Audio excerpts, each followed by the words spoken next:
Fala rapaziada, saudações vascaínas, vamos que vamos para mais um vídeo, o primeiro desta semana, que promete ser inclusive bastante agitada dentro do Clube de Regatas Vasco da Gama. Ontem, domingo, tivemos a confirmação que o Vasco negocia com o ex-treinador do Atlético Goianiense, Cuiabá, e um técnico que inclusive tem bastante conhecimento de Vasco. Jorginho se encontra atualmente livre no mercado, já teve conversas com o Paulo Brax e com o Luiz Melo e hoje detalhes burocráticos o separam do Gigante da Colina.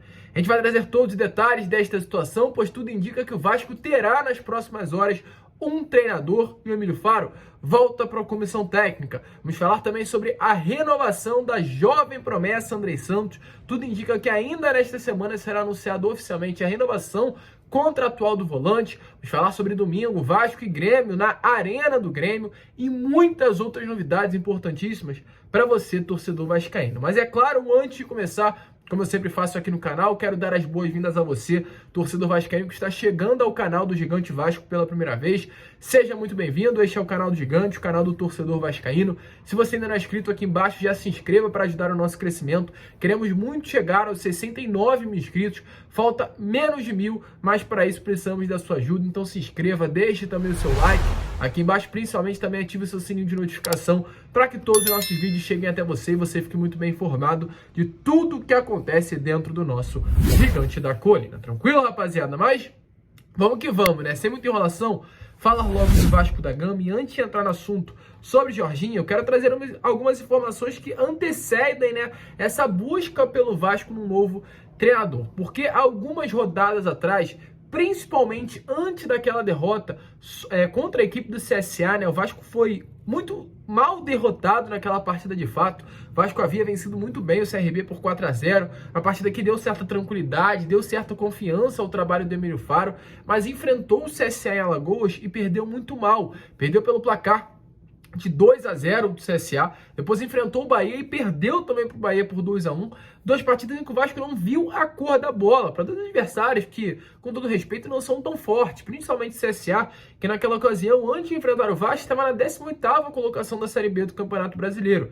Então foram das partidas que ficou evidente, principalmente para o torcedor, mas também para a diretoria, que o Emílio Faro, se antes teria muita confiança, por parte do departamento de futebol, após essas duas derrotas, fizeram com que o Emílio Faro caísse um pouco no conceito da cúpula do futebol do Gigante da Colina. Mas não parou por aí, foi dada uma nova chance. Essa última partida, aliás, a penúltima partida contra o Guarani em São Januário. O Vasco venceu por 2-1, construiu uma boa vitória, jogando um bom futebol dentro de casa e acabou dando uma sobrevida ao Emílio Faro. E veio sábado jogar contra o Brusque em Brusque, Santa Catarina. Havia uma expectativa que o Vasco pudesse, depois de 5 derrotas consecutivas jogando longe do Rio de Janeiro, construir um resultado positivo, sair com os 3 pontos, ou quem sabe, pelo menos um pontinho fora de casa, um empate jogando bem, como havia jogado contra o Guarani em São Januário, mas não aconteceu. O Vasco perdeu, foi derrotado, finalizando apenas 2 vezes no gol do Brusque durante todos os 90 minutos, jogando mal e fazendo com que o trabalho do Emílio Faro, que já não havia mais quase nenhuma confiança, mas havia ganhado uma sobrevida, pois venceu o Guarani em casa, acabasse de fato sendo ali um trabalho não tão bem visto por parte da alta cúpula do futebol cruzmaltino. E tudo complicou ainda mais quando, ao chegar no hotel em Brusque, Santa Catarina, o Emílio Faro bateu boca com torcedores cruzmaltinos. Isso para o Paulo Brax, para o Luiz Melo e para membros ali do departamento de futebol fizeram com que a situação ficasse insustentável. Fizeram com que hoje o futebol do Vasco, o departamento de futebol, olhasse para o Emílio Faro e ficasse nítido que não tem mais condições dele permanecer no comando técnico do Gigante da Colina. Então há uma grande expectativa que já nessas próximas horas um novo treinador venha a ser anunciado. E esse novo treinador é o Jorginho. O Jorginho realmente deve ser o treinador do Vasco para o restante dessa temporada. A gente já vai falar sobre isso, mas antes de prosseguir, antes de entrar no assunto sobre o novo comandante do Gigante da Colina, quero trazer aqui detalhes para vocês sobre o balanço do trabalho do Emílio Faro como técnico, segundo o ponto de vista do próprio treinador após a derrota para o Brusque no último sábado, lá no Augusto Bauer. Então, fala daí, Emílio Faro. Cara, olha só, a vida é de quem se prepara. E eu venho numa estrada longa e eu venho me preparando há muito tempo para estar à disposição naquilo que me for solicitado. Eu fui auxiliar muito tempo de um treinador e eu só parei porque esse treinador resolveu tirar um ano sabático. Fora isso, eu venho trabalhando o tempo todo e eu estou preparado para todas as circunstâncias. Naquele primeiro momento, na saída do Zé Ricardo, eu me coloquei à disposição para ser uma pessoa, para trazer a tranquilidade para o clube, para tomar a decisão da vinda do treinador. Mas a partir do momento da saída do Maurício, quando o pessoal me coloca o seguinte: Emílio, você é o treinador. E eu venho desempenhando o papel como treinador. Todas as minhas atitudes são como treinador.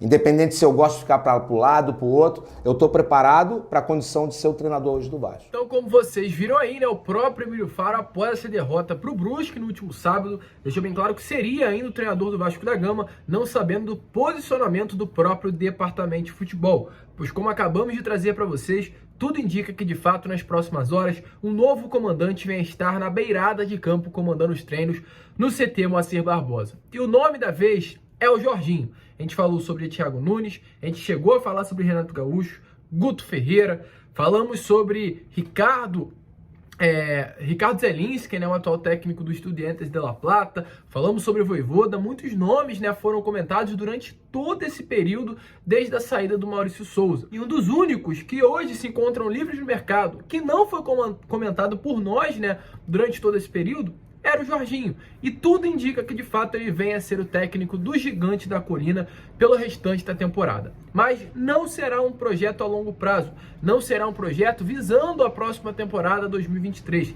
Será aquele treinador tampão. Lembra que a gente falou para vocês que o objetivo da 777, o objetivo do Paulo Brax, o objetivo do Luiz Melo não era trazer esse treinador? O que seria algo que realmente fosse melhor para o Vasco da Gama, na visão deles, é que o Vasco permanecesse com o Emílio Faro até o final da temporada e no ano que vem, mas já nesse ano, né, mas visando a próxima temporada, contratasse um treinador com um projeto a longo prazo, com uma filosofia de jogo, para ele mesmo poder contratar, montar o seu elenco e não ter esse desmembramento como poderá ter com o Jorginho no final dessa temporada. Mas como eu também trouxe para vocês, o Paulo Brax deixou bem claro, junto, é claro, com a empresa norte-americana, que eles farão tudo o que for necessário para o processo. E hoje, o que é necessário para que o Vasco no final do ano possa ter o acesso a um treinador na beirada de campo. Então, dessa maneira, tudo indica que o Jorginho será o técnico do Gigante da Colina. A ESPN apurou que o Vasco, inclusive, já acertou a contratação do técnico Jorginho para a sequência da temporada. De acordo com a reportagem, o treinador já tem um acordo pessoal com a equipe, um acordo verbalmente, um acordo verbal, sem nenhum tipo de assinatura, e aguarda agora apenas as burocracias, ou seja, a leitura do contrato e a assinatura do contrato para que ele venha a ser anunciado pelo Gigante da Colina, e a tendência é que o Vasco da Gama oficialize essa contratação já nas próximas horas desta segunda-feira.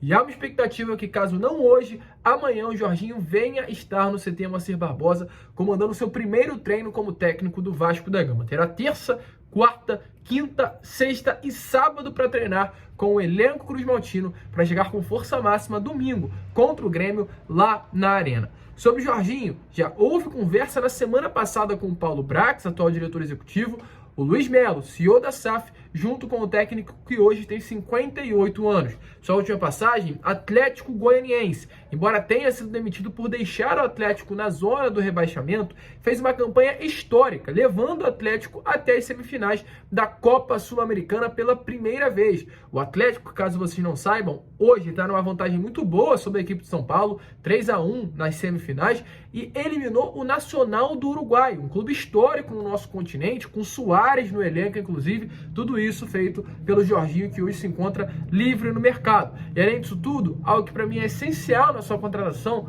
tem conhecimento de Vasco da Gama. Caso venha a ser concretizado, será sua terceira passagem pelo Gigante da Colina. Ele foi técnico campeão do Vasco no seu último estadual, conquistado no ano de 2016, e com essas duas passagens, somou 95 partidas, tendo um aproveitamento de 49%. Inclusive, durante esse período, ele conseguiu emplacar uma sequência de 34 partidas sem perder, de invencibilidade, e durante esse período conquistou o título carioca que a gente acabou de comentar para vocês. com o Jorginho no comando, o Vasco sofreu gols em 65% das suas partidas, mas fez em 87% delas. Ou seja, é um time, pelo menos no comando de Jorginho, que na época sofria muito gol, mas fazia mais do que sofria. Ou seja, estava mais perto da vitória do que da própria derrota. Então, caso realmente venha a ser concretizado, será a sua terceira passagem pelo Gigante da Colina. Vi muita gente criticando, mas na boa, hoje não seria uma boa opção para o Vasco trazer Ricardo Zelinski, não seria uma boa opção para o Vasco trazer Sampaoli, não seria uma boa opção para o Vasco trazer técnico estrangeiro. Tem que trazer um técnico que saiba o tamanho da grandeza do Vasco, saiba como é trabalhar no Vasco da Gama, que entenda o que é o Vasco da Gama e principalmente que seja brasileiro, que conheça uma Série B, que conheça uma Série A, que saiba trabalhar em um clube que não tenha estrutura. E o Jorginho, querendo ou não, é esse treinador. E querendo ou não, para você, torcedor do Vasco, hoje é um clube que não tem estrutura, não tem suporte. Pode ter, e acredito que terá daqui a alguns anos. Mas, por enquanto, hoje, o Atlético Goianiense tem uma estrutura melhor do que o Vasco da Gama. Então, se o Jorginho conseguiu desenvolver um bom trabalho por lá, certamente pode desenvolver nesses últimos 10 jogos pelo Gigante da Colina. Agora é esperar, é torcer, expectativa que já nessas próximas horas venha a ser anunciada essa contratação. E aí, torcedor, o Jorginho é um bom nome para você? Deixe a sua opinião aí nos comentários. A gente vai trazer todas as notícias já neste dia, nessa segunda, que será bastante ditada para você, torcedor vascaíno. E antes de encerrar, rapidamente só falar. Andrei Santos. Hoje o Paulo Brax viaja para São Paulo para fechar a contratação, aliás, a renovação do Andrei. O Andrei já tem tudo detalhado, renovação contratual até 2027, saindo do salário de 10 mil para receber 180 mil reais mensais, uma multa contratual de 40 milhões de euros. Havia uma expectativa para que esse anúncio viesse a acontecer nos últimos dias. Não aconteceu por posição empresário Giuliano Bertolucci, que estava na Europa. A janela de transferência do futebol europeu encerrou na última sexta-feira. Ele tem muitos atletas por lá, então por isso estava no velho continente, no continente europeu, e com o encerramento das janelas por lá, ele já voltou para o Brasil, se encontra em São Paulo, e o Paulo Brax vai até a capital paulista para fechar a renovação contratual com o Andrei Santos, e em breve deve ser também oficializada essa excelente notícia aí da renovação do nosso meia, da nossa grande promessa da base Cruz Maltina. Tranquilo, rapaziada? A gente vai ficar por aqui. Este foi o Acorda Vascão, já cheio de informações para você, bastante agitado. E a gente ainda volta hoje, muito provavelmente com Fala Gigante ao meio-dia, mas principalmente às 7 horas da noite com Boa Noite Gigante, como a gente sempre traz para você. Tranquilo, rapaziada? Um grande abraço a todos. Muito obrigado por ter ficado até o final do vídeo. E é claro, como eu sempre falo aqui no canal, saudações vascaínas.